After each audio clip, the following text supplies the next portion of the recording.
Hello guys, welcome to my YouTube channel. कैसे हैं आप सभी? आशा करती हूँ आप सभी बहुत अच्छे होंगे। मैं भी अच्छी हूँ। तो आज बहुत दिनों के बाद मैं ऐसे तैयार हुई हूँ। वैसे तैयार होने का मन ही नहीं करता है। किसके लिए तैयार होंगी? हस्बैंड तो घर पे रहते ही नहीं है, कहीं घूमने जाना होता ही नहीं है, कहीं बाहर नहीं जाती हूँ, दिन भर घर पे रहती हूँ। तैयार होने का मन ही नहीं करता है। बस आज ऐसे ही थोड़ा सा मन किया तो बस लिपस्टिक लगा लिया और तैयार होके आ गई। तैयार होने में क्या है, ज़्यादा कुछ तो नहीं लगाती हूँ। वीको टर्मरिक लगाती हूँ और पाउडर अगर मिला तो ठीक, नहीं तो जो बच्चे का पाउडर होता है वही लगा लेती हूँ बस, और कुछ भी मैं नहीं लगाती हूँ। हाँ, जब मैं जॉब में जाती थी तो मेरे बैग में हमेशा काजल होता था और लिपस्टिक होता था। ये दो चीज़ मैं ज़रूर से रखती थी। वो बैकग्राउंड में ना यहाँ से गाड़ियाँ वगैरह बहुत जाती हैं, उसकी आवाज़ आ रही होगी तो उसके लिए सॉरी। और बीच बीच में जीत आ जा रहे हैं। भले मैं काजल लगाती हूँ तो चश्मा लगा हुआ है मोटा, लेकिन फिर भी मुझे काजल लगाना अच्छा लगता है। किसी ने कहा था कि आँखों पे मेरे काजल बहुत अच्छा लगता है। आँखें मेरी बड़ी बड़ी है ना, तो मैं कभी कभी लेंस लगाती हूँ तो काजल लगाने से ना बहुत सुंदर दिखता है, और बिना काजल की आँख ना एकदम सूना सूना दिखता है। तो बस काजल ही लगाती थी।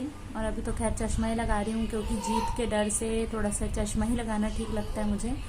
और आँखों का चश्मे का पावर इतना ज़्यादा है कि मैं बिना चश्मे का कुछ भी नहीं देख पाती हूँ। बहुत ज़्यादा डिफ़िकल्टीज़ होती है। अगर चश्मा अगर टूट जाता है ना तो मुझे जाके तुरंत बनवाना पड़ता है इमरजेंसी में, और नहीं तो फिर मुझे 2 घंटे में ही बनवा के मुझे चाहिए रहता है, नहीं तो मेरा सर दर्द शुरू हो जाता है। और अभी 2-3 दिन से मेरा सर दर्द बढ़ गया है। पता नहीं, शायद चश्मे का नंबर फिर से बढ़ा है या घटा है, पता नहीं। घटता तो है नहीं, बढ़ा ही होगा। देखते हैं, एक बार जाना पड़ेगा। 1 साल पहले मैंने टेस्ट करवाया था, क्योंकि यहाँ ससुराल में तो जीत को किसी के पास रख के भी नहीं जा सकती हूँ। और मायके में गई थी मैं 1 साल पहले, तो मम्मी के पास छोड़ के मैं चेकअप के लिए गई तो थी, बट वहाँ पे डॉक्टर ने ऑपरेशन के लिए कहा है मुझे। ये बातें मैंने किसी से भी नहीं कही है। ऑपरेशन जल्द से जल्द करने के लिए बोला है, क्योंकि मेरी आंखों का पावर इतना ज़्यादा बढ़ गया है कि मैं कभी भी अपनी आई साइट को खो सकती हूँ। पर कोई बात नहीं, अभी मेरे घर में फाइनेंशियल प्रॉब्लम चल रही है, तो देखते हैं ठीक हो जाए।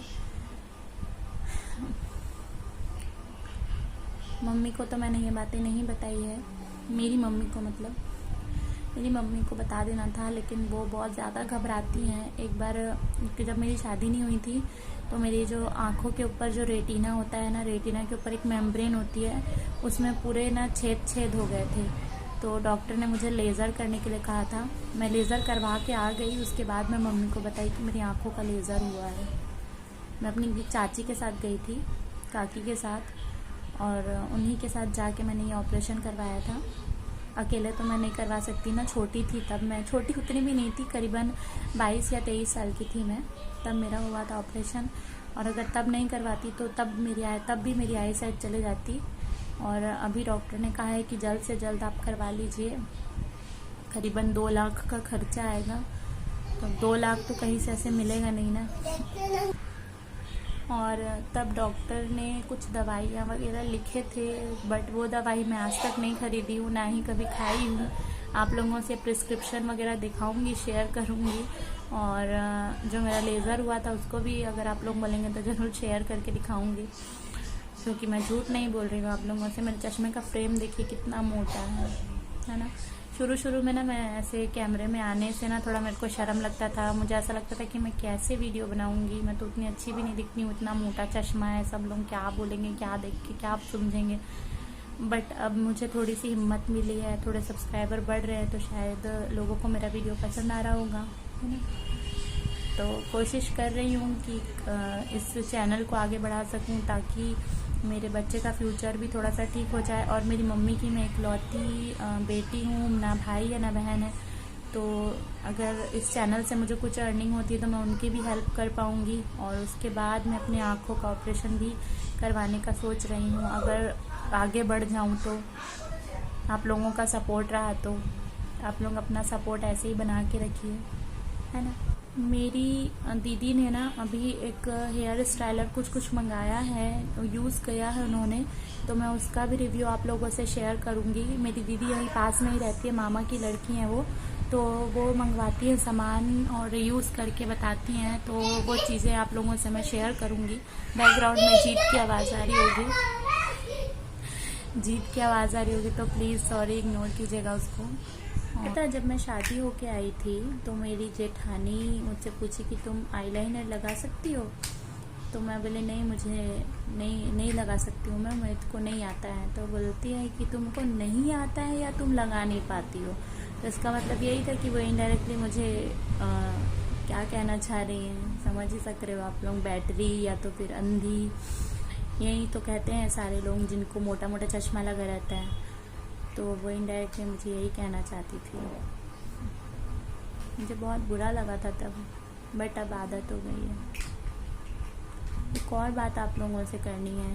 पता, जब मैं निधि जी की जो भी मतलब विधवाओं का जितना भी चैनल अभी चल रहा है, जिनके हस्बैंड की डेथ हो गई, ऐसा नहीं बोलना चाहिए, उसके लिए सॉरी, बट अगर वो अपना चैनल बनाना ही चाहते हैं यूट्यूब में तो अपने हस्बैंड को नहीं लाना चाहिए बार बार एक ही चीज़। अगर वो उनको याद भी आ रहे हैं तो वो जो शेयर कर रहे हैं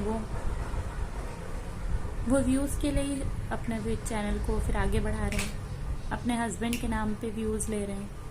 अगर मैं ये बोलूँगी तो शायद ये गलत हो जाएगा, बट अगर दिवा मंत्रा जी ने जो वीडियो बनाया था, अगर आप लोग एक बार देखें, बोलते ना हर एक बात का दो पहलू होता है, तो हम हमेशा एक पहला पहलू ही देखते हैं, दूसरा पहलू देख नहीं पाते हैं। तो आप लोग अगर दिवा मंत्रा जी की बातों को एक बार अगर ध्यान से सोचे समझे ना, तो मुझे तो उनकी बात अब सही लगती है कि देखिए, लाइफ में सबके परेशानियां हैं। बहुतों के पास हस्बैंड नहीं है और बहुतों के पास हस्बैंड होने के बावजूद भी उनके पास वो सपोर्ट नहीं है जो एक हस्बैंड को अपने वाइफ को करना चाहिए। भारत में आज भी ऐसी बहुत सारी महिलाएं हैं जिनके हस्बैंड उन पे मारपीट करते हैं, उनको सपोर्ट नहीं करते हैं।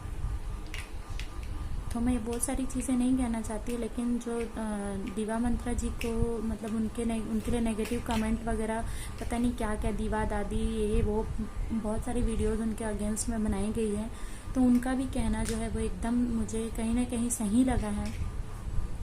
अगर आप अपना चैनल बना रहे हैं यूट्यूब में तो अपने लिए कुछ ना कुछ डालिए, जो सही चीज़ है वो डालिए। अब चलिए, निधि जी का चैनल इतना ग्रो कर गया है तो अब उनको कुछ और दूसरी चीज़ें डालनी चाहिए जिससे लोग उनसे इंस्पायर हों, बट वो ऐसा कुछ भी नहीं कर रही हैं, वो उन्हीं चीज़ों में लगी हुई हैं।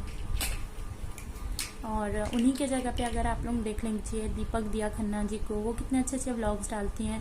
और कल्याणी जी, वो भी अभी उन्हीं के साथ की ही बात है, कल्याणी जी का व्लॉग भी उन्हीं के साथ ही चल रहा है, बट वो भी बहुत अच्छा अच्छा वीडियो डालती हैं। इतनी अच्छी अच्छी ड्रेसेस के और भी बहुत सारी चीज़ें हैं जो बहुत अच्छी अच्छी बातें उनके चैनल में देखने को मिलती हैं, है ना। तो अगर आप लोगों को लगता है कि मेरी कोई सी भी बात सही है तो प्लीज़ कमेंट बॉक्स में कमेंट करके बताइएगा।